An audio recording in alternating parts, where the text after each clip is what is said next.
Welcome back, my resilient little legends. You made it through another week of deadlines, nonsense, surprise expenses, bad takes on the internet, and at least one moment where you considered disappearing into the woods and living off of berries. But instead, you made it here. And now it's Monday. A fresh week, a clean slate, a new chance to make better decisions than some of the people we're covering today. Because this week in history gave us revolutions, royal birthdays, Earth Day, world-changing science and nuclear catastrophe, and a man trying to escape police on a lawnmower. So yes, humanity remains beautifully unwell. This is Dravin's Den.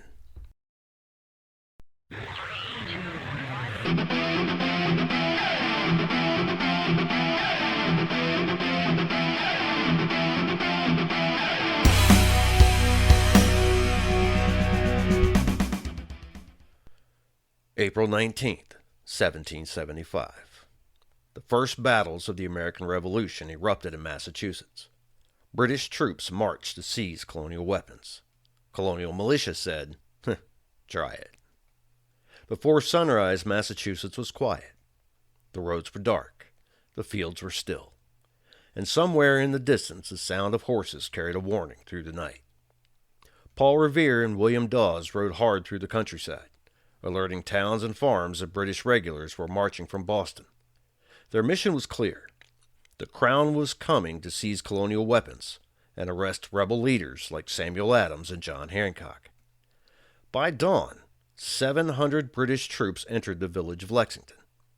Waiting for them on Lexington Green were 77 local militiamen, farmers, tradesmen, fathers, sons, led by Captain John Parker, a veteran soldier who knew exactly how dangerous the moment was. He reportedly told his men, "Stand your ground. Don't fire unless fired upon. But if they mean to have a war, let it begin here." Then came the sound no one could fully explain. A single shot rang out. No one knows for certain who fired first. But once it happened, discipline collapsed into smoke and thunder. British soldiers fired a volley.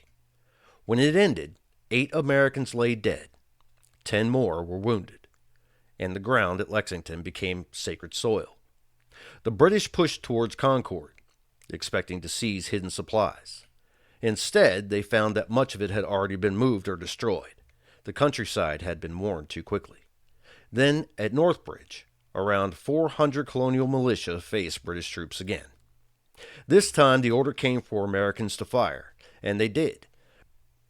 British regulars retreated. For the first time, colonists had stood in open battle against the army of the British Empire, and won ground. What followed was chaos. As the British marched back towards Boston, thousands of militia poured in from surrounding towns. From behind trees, fences, stone walls, and barns, they fired on the long red column all afternoon. The retreat became a running fight. Every mile back to Boston cost blood. By evening, battered British troops reached Charleston under protection of Royal Navy guns. But by then, 15,000 armed militiamen had surrounded Boston. What had begun that morning as an attempt to seize weapons had ended with a city under siege. An empire had tried to enforce order. Instead, it created a war. And history would remember that first mysterious gunshot as the one heard around the world. History loves a dramatic opening scene. Sometimes giant change begins with ordinary people refusing one more step backward.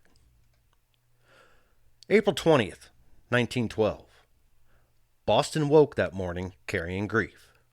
Only 5 days earlier, the Titanic had slipped beneath the Atlantic, taking more than 1,500 lives with it. Newspapers were still filled with names, survivors, and unanswered questions. The world felt quieter, heavier. And yet, life had a habit of continuing. So on April 20th, 1912, in the Fenway neighborhood of Boston, people gathered for something far smaller than tragedy, but no less human. A new ballpark was opening. Fenway Park welcomed its first crowd with fresh lumber, clean brick, and the smell of cut grass. No one knew then that this modest stadium would outlive wars, presidents, fashions, and nearly every other ballpark built in this era. That afternoon, the Boston Red Sox took the field against the New York Islanders, the team that would one day become the Yankees. The game stretched deep into extra innings. Back and forth it went. 11 tense innings of early spring baseball, until Boston finally won 7-6. Fans left with cold hands, sore feet, and stories to tell. At the time, it was simply a game in a new park, but history had other plans. The wooden wall in left field would one day become the famous Green Monster, painted green decades later in 1947. A short right field line would become home to Pesky's pole, only 302 feet away, teasing pitchers for generations. And Fenway itself would become the oldest active ballpark in Major League Baseball. But on that first day, no one knew any of that. They only knew that after a week of sorrow, they had gathered together, cheered together, and for a few hours remembered that joy still existed. Sometimes history is war. Sometimes it is disaster. And sometimes it is a crowd rising to its feet in the 11th inning. The park is still standing, still iconic, still proving old things can remain beloved if maintained properly. A lesson some relationships could study. Famous birthdays. Jessica Lange was born April 20th, 1949. A legendary American actress celebrated for her emotional depth and versatility. She is one of the few performers to achieve the Triple Crown of acting, having won 2 Oscars, 3 Emmys, and a Tony Award. Born in Cloquet, Minnesota. I got it. She initially studied art and photography before catching the eye of producer Dino De Laurentiis.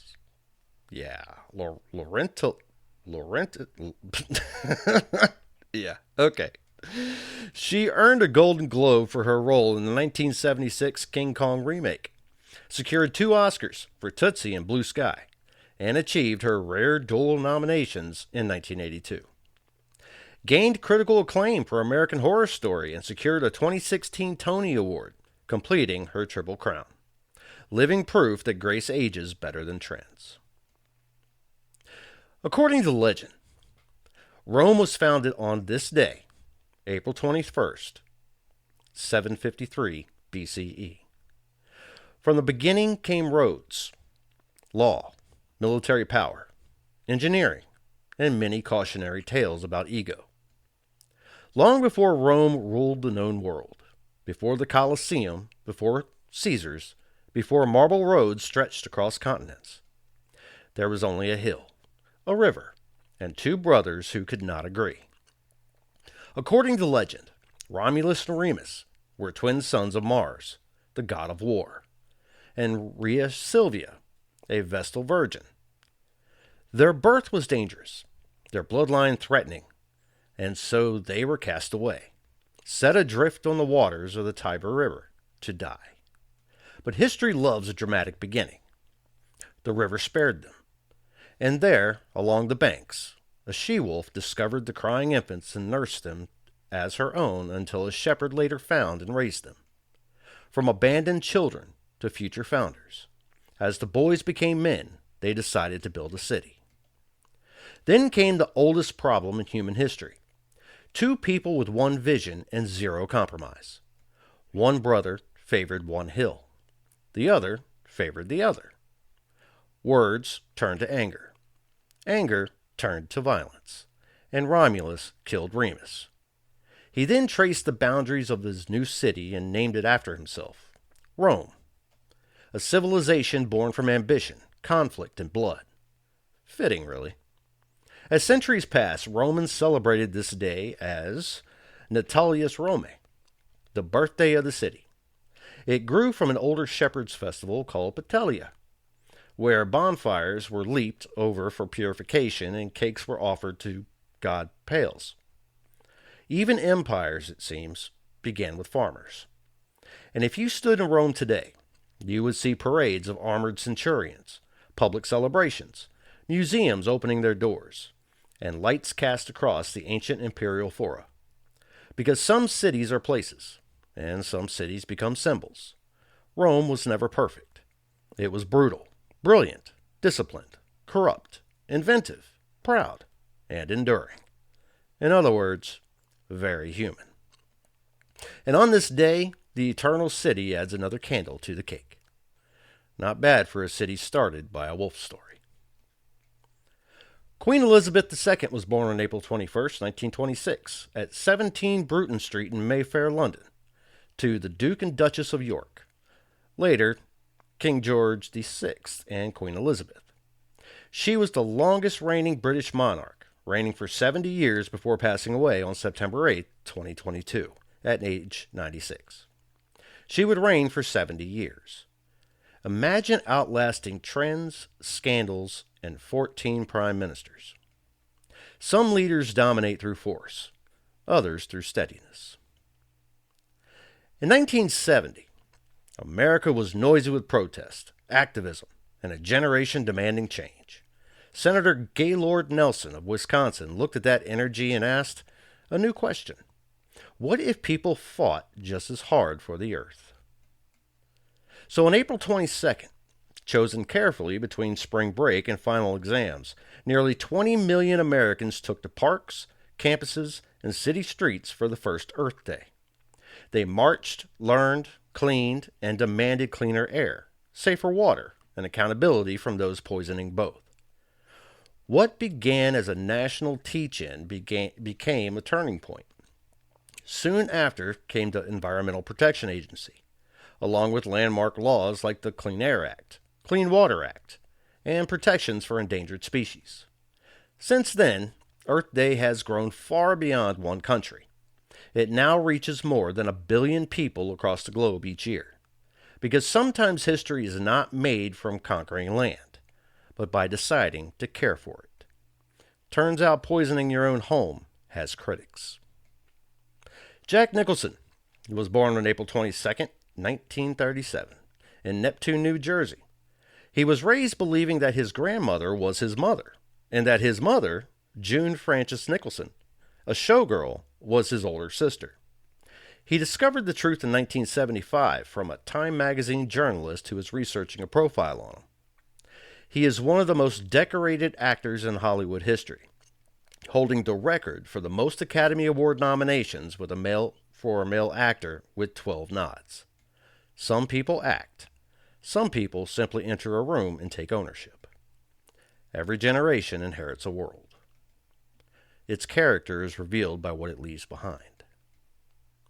April 23rd, 1616. The final curtain of Shakespeare. In the market town of Stratford-upon-Avon, the man who gave the world kings, fools, lovers, ghosts, and some of the greatest words ever written drew his final breath.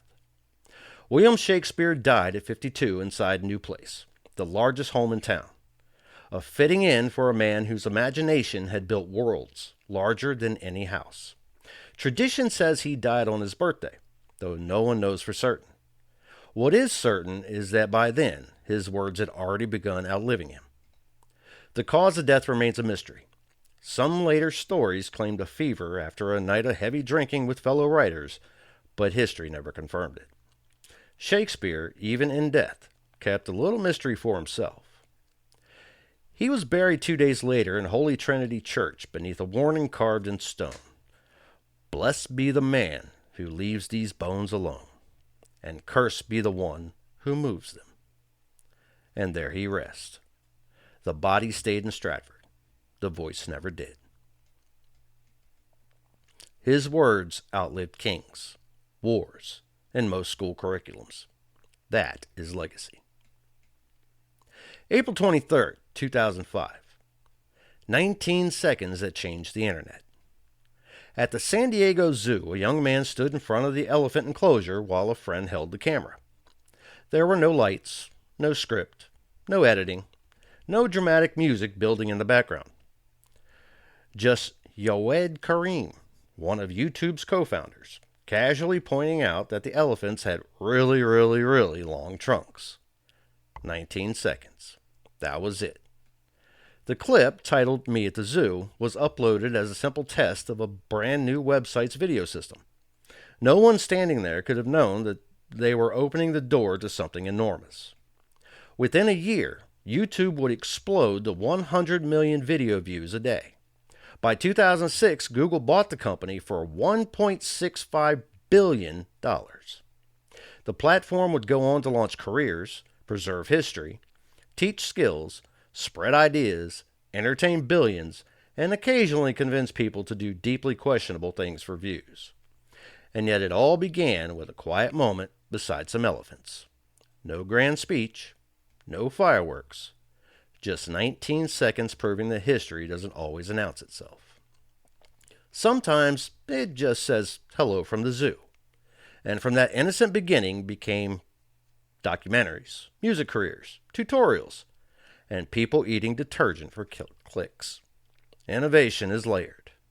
Fun fact, the San Diego Zoo's pinned comment on the video, thanking Kareem for filming there, is the most liked comment in YouTube history with over 4.5 million likes. The Library of Congress was established on April 24, 1800, making it the oldest federal cultural institution in the United States. President John Adams founded it by signing an act of Congress that relocated the government from Philadelphia to Washington, D.C., and allocated $5,000 for books necessary for the use of Congress. Established with an initial collection of 740 books and 3 maps ordered from London, the original collection was destroyed when British troops burned the capital during the War of 1812. Thomas Jefferson sold his personal library of 6,487 books to Congress for $23,950 to restart the collection. Then the Copyright Act was signed, requiring authors to deposit 2 copies of every work in the library, rapidly expanding its size. In 1897, the first dedicated building, the Thomas Jefferson Building, opened to house the growing collection. Today, it is widely considered the largest library in the world, containing more than 173 million items. Its vast holdings include one of only 3 perfect vellum copies of the Gutenberg Bible, millions of books, manuscripts, maps, films, and audio recordings in over 470 languages, and special treasures, like the contents of Abraham Lincoln's pockets from the night of his assassination. A nation deciding to preserve knowledge is generally a healthy sign. Would recommend. The Easter Rising began on Easter Monday, April 24, 1916, in Dublin, Ireland. It was an armed insurrection launched by Irish Republicans with the goal of ending British rule and establishing an independent Irish Republic while the United Kingdom was occupied with World War I. Rebels seized several strategic locations across Dublin, most notably the General Post Office, which served as their headquarters. Standing on the steps of the GPO, Patrick Pearse read the proclamation of the Irish Republic, declaring Ireland a sovereign, independent state. The insurrection lasted for 6 days, characterized by intense street fighting and heavy British artillery bombardments that left parts of central Dublin in ruins. Faced with overwhelming British reinforcements and the threat of further civilian casualties, Pearse signed an unconditional surrender on Saturday, April 29, 1916. The uprising was organized by a 7-man military council of the Irish Republican Brotherhood. Following the surrender, the British executed 16 of the leaders, including all 7 signatories. A total of 485 people were killed, of whom roughly 54% were civilians. While militarily a failure, the rising and the subsequent British executions of its leaders radically shifted Irish public opinion from supporting home rule to demanding full independence. This surge in Republican sentiment led to a landslide victory for Sinn Féin in the 1918 general election and paved the way for the Irish War of Independence, which was 1919 through 1921. Though initially crushed, it became a turning point toward independence. Some losses plant victories later. The Hubble Space Telescope was launched on April 24, 1990, aboard the Space Shuttle Discovery during the STS-31 mission. It was deployed into orbit. Wow, I'm on a roll here, guys. It was deployed into orbit the following day, April 25th, by astronaut Stephen Hawley using the shuttle's mechanical arm. The launch site was Kennedy Space Center, Florida, Pad 39B. The crew, Commander Lauren Shriver, pilot Charles Bolden, and specialists Stephen Hawley, Bruce McCandless II, and Catherine Sullivan. Discovery reached a record altitude of approximately 380 miles to place Hubble above Earth's atmospheric distortion. Soon after launch, scientists discovered a spherical aberration in the primary mirror, causing images to be blurry. In December of 1993, the STS-61 mission installed corrective optics, COSTAR, and a new camera, fixing Hubble's vision. It remains the only telescope designed to be maintained and upgraded by astronauts in space, with 5 successful servicing missions between 1993 and 2009. It helped refine the estimate of the universe's age to approximately 13.8 billion years. It has also provided evidence for the accelerating expansion of the universe caused by mysterious dark energy. Captured famous views like the Pillars of Creation and the Hubble Deep Field, which revealed thousands of galaxies in a tiny patch of sky. Over 36 years, it has made more than 1.7 million observations, contributing to over 21,000 scientific papers. Fun fact: Hubble is about the size of a large school bus and travels at roughly 5 miles per second, fast enough to cross the U.S. in about 10 minutes. Humanity gained one of its clearest views of the cosmos, proof that when we aim upward, we can still amaze ourselves. On April 25th, 1792, the guillotine was used for the first time in a public execution in Paris.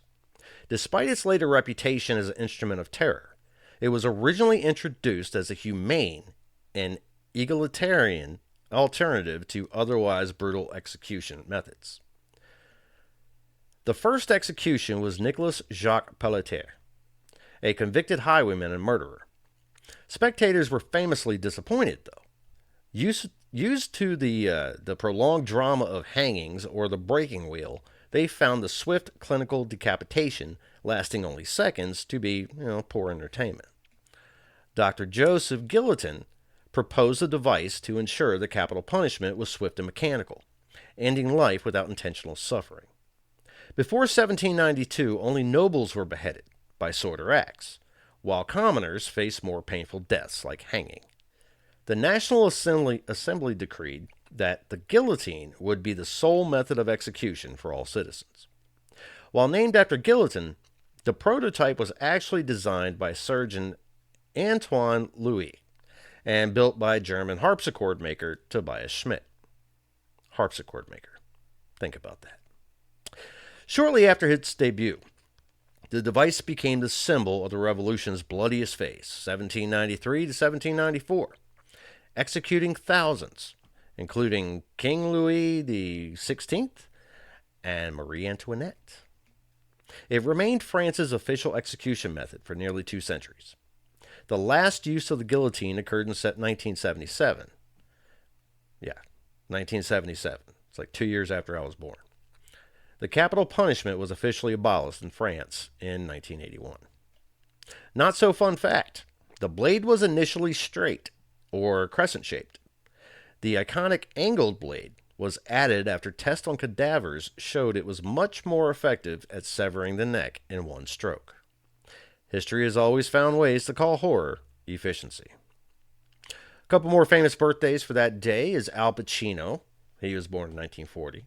And Ella Fitzgerald, 1917. Power and elegance in one date. 1986. The Chernobyl disaster. A reactor exploded at the Chernobyl nuclear power plant in Soviet Ukraine. One of the worst nuclear disasters in history. The explosion, radiation release, secrecy, and delayed response affected millions and became a global symbol of what happens when arrogance meets negligence. Some disasters are accidents. Others are systems failing exactly as designed. And on that day in 1933, comedy legend was born. A reminder, Carol Burnett, making people laugh is not small work. Sometimes laughter keeps people alive. April 26 reminds us that human power can create light or a catastrophe. Wisdom determines both. This week's winner of the What the Hell People Award.